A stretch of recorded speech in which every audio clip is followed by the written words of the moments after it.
পাশে তো দাঁড়ার মতো কেউ নাই। হ্যাঁ, এমন যদি কেউ থাকে তাহলে অবশ্যই আমি জীবনসাথী হিসাবে থাকবো তার পাশে। যদিও কেউ জীবনসাথী হিসাবে করতে চায়, এখন মাদ্রাসায় দিছি, এখন মাদ্রাসার বেতন দিতে পারি না দেখা মাদ্রাসা থেকে বাইর করে দেয়, মারডাং করে ঘর থেকে বাইর করে দিছি, ভিক্ষা করে আনে পর্যন্ত খাইছি। আসসালামু আলাইকুম দর্শক, শুরু হচ্ছে আজকের জীবনের গল্প। আমাদের সাথে রয়েছেন সাথী আপা। তো সাথী আপা কোথা থেকে এসেছেন? আমি আসছি ডিমলা থেকে। ডিমলা কোথায়? পুরো ঠিকানাটা বলবেন। নীলফামারী ডিমলা থেকে এসেছেন সাথী আপা। তো সাথী আপা, যেহেতু আমাদের ইউটিউব চ্যানেলে এসেছেন, আপনার জীবনের গল্পটি আপনি কোথা থেকে শুরু করতে চান? ছোট থেকেই আমার জীবন কাহিনী আপনার সাথে শেয়ার করতে যাচ্ছি। জি, শুরু করুন।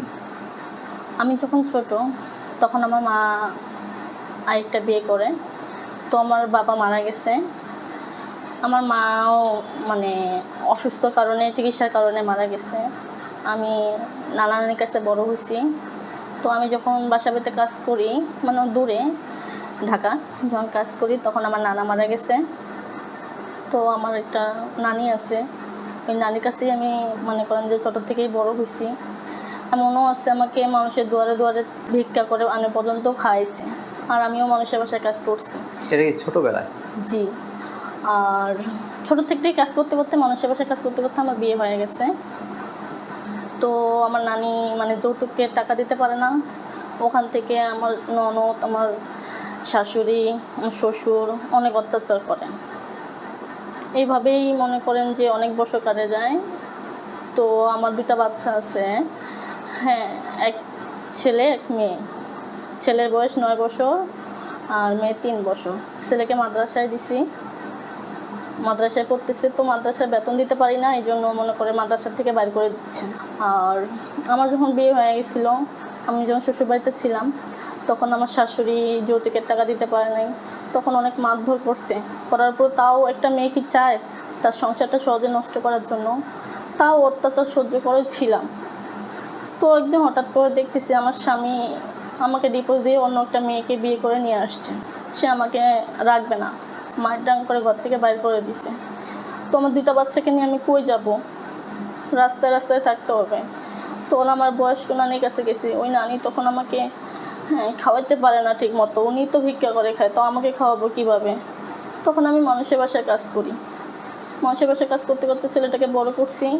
এখন মাদ্রাসায় দিছি, এখন মাদ্রাসার বেতন দিতে পারি না দেখা মাদ্রাসার থেকে বাইর করে দেয়। কোন মাদ্রাসা এটা? হাফিজি মাদ্রাসায়। আচ্ছা, এখন ছেলে কোথায়? ছেলে বাসায় পড়ালেখা করছে না, বন্ধ হয়ে গেছে? হ্যাঁ, বেতন দিতে পারি না, মনে করেন 3-4 মাস থেকে বেতন দিতে পারি না, তো ওই জন্য বাইর করে দিছে। তো এখন চলছেন কিভাবে, কি করছেন? চলতে তো অনেক কষ্ট হচ্ছে ভাই, মানুষের বাসায় কাজ করি। আমার বাচ্চা ছোট দেখা কাজে নিতে চায় না, কাজ করলে বাচ্চা বিরক্ত করে। কয় বছর বয়স বাচ্চার? বাচ্চার 3 বছর বয়স। দুটো ছেলে? না, এক ছেলে এক মেয়ে। ছেলে বড়, মেয়ে ছোট। আচ্ছা আচ্ছা। তো মানুষের বাসায় কাজ করেই মনে করেন যে বাচ্চাটাকে পড়াইতেছিলাম। যে বাসায় কাজ করে এই বাসায় ঠিক মতো বেতন দিতে চায় না, বেতনের জন্য চিল্লাচিল্লি করতে হয়, তারপরে বেতন দেয়।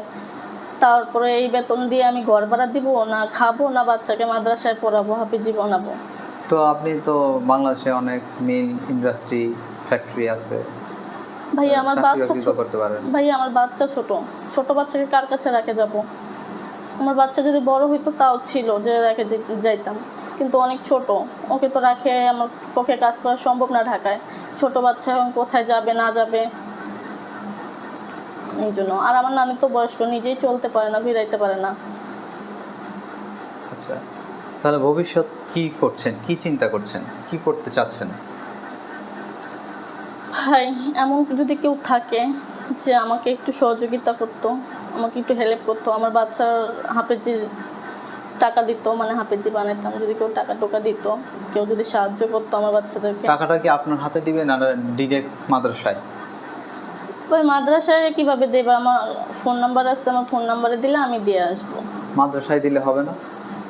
মাদ্রাসায় তো উনি তো মানে চিনবে না। যদি আপনি চিনাই দেন, মাদ্রাসায় দিল।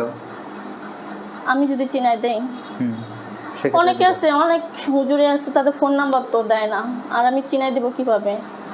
আচ্ছা, যদি কোনোভাবে মনে করেন সেটা চিনাই দেওয়া যায়, সেটা তো সম্ভব। হ্যাঁ, যদি চিনায় দেওয়া যায় কথা বলবে, সমস্যা নেই। আচ্ছা, তো ভাই এখানেই মনে করেন আমি আর যদিও কেউ জীবনসাথী হিসাবে করতে চায়, আমার বেশি একটা বয়স না, 23 বছর বয়স, যদি আমাকে কেউ মানে বিয়ে করে বা আমার বাচ্চা দুটার দায়িত্ব নিতে পারে, হ্যাঁ, এমন যদি কেউ থাকে তাহলে অবশ্যই আমি জীবনসাথী হিসাবে থাকবো তার পাশে। আপনার বিয়েটা হলো কত বছর বয়সে তাহলে? আমার বিয়ে হয়েছিল অনেক ছোট্টতেই, মনে করেন আমার 10-11 বছর যখন বয়স তখন আমার বিয়ে। যে পরিস্থিতি, বাবা মা নাই, নানির কাছে বড় হয়েছি, নানি বয়স্ক, একটা মান সম্মানের ব্যাপার আছে, এই জন্য আমাকে তাড়াতাড়ি বিয়ে দিছে। এখন এই সময়ের দ্বার প্রান্তে এসে আপনি ভবিষ্যতের জন্য কি চিন্তা করছেন, কি ভাবছেন?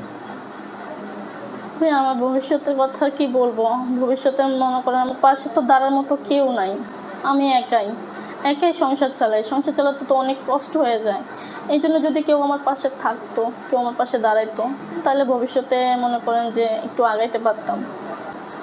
ভাইয়া মানে সে যেমনই হোক আমাদেরকে একটু ডাল ভাত খাওয়াইতে তো পারবে, একটু ভালো তো রাখতে পারবে, আমার বাচ্চাকে মাদ্রাসায় পড়াইতে তো পারবে, আমার মেয়ে তো অন্তত একটা গার্জিয়ান হিসেবে তার বাবাকে পাবে।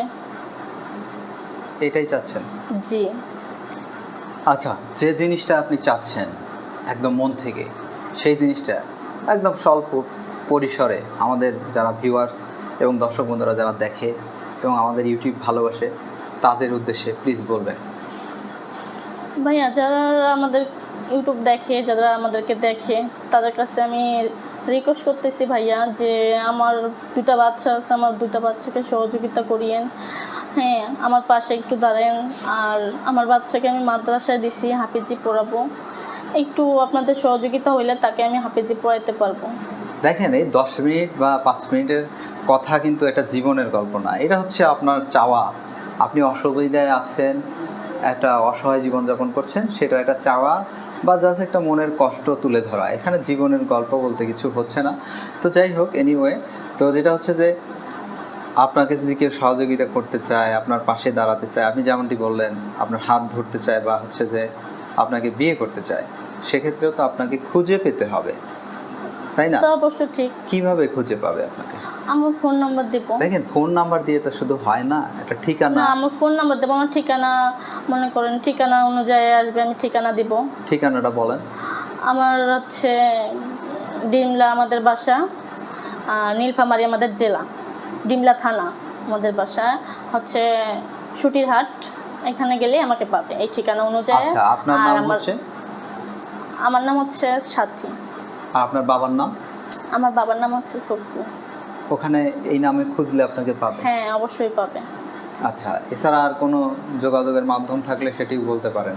হ্যাঁ, যোগাযোগের মাধ্যমে বলতে আমার একটা ফোন নাম্বার আছে, এই ফোন অনুযায়ী যদি ফোন দেয় তাহলে আমাকে পাবে। বলবেন প্লিজ।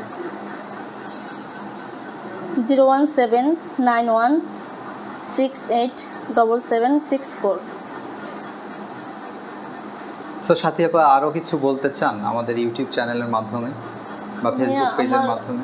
আমার একটু মানে মানে আমার বাচ্চাকে যদি কেউ মানে হাফিজি পড়ার জন্য সহযোগিতা করে বা আমার বাচ্চাদের পাশে কেউ যদি সারা জীবন থাকতে চায়, হ্যাঁ, আমি এমন একটা চাই। আমার মেয়েটা অনেক ছোট, তার একটা গার্জিয়ানের পরিচয়ের দরকার আছে ভাইয়া।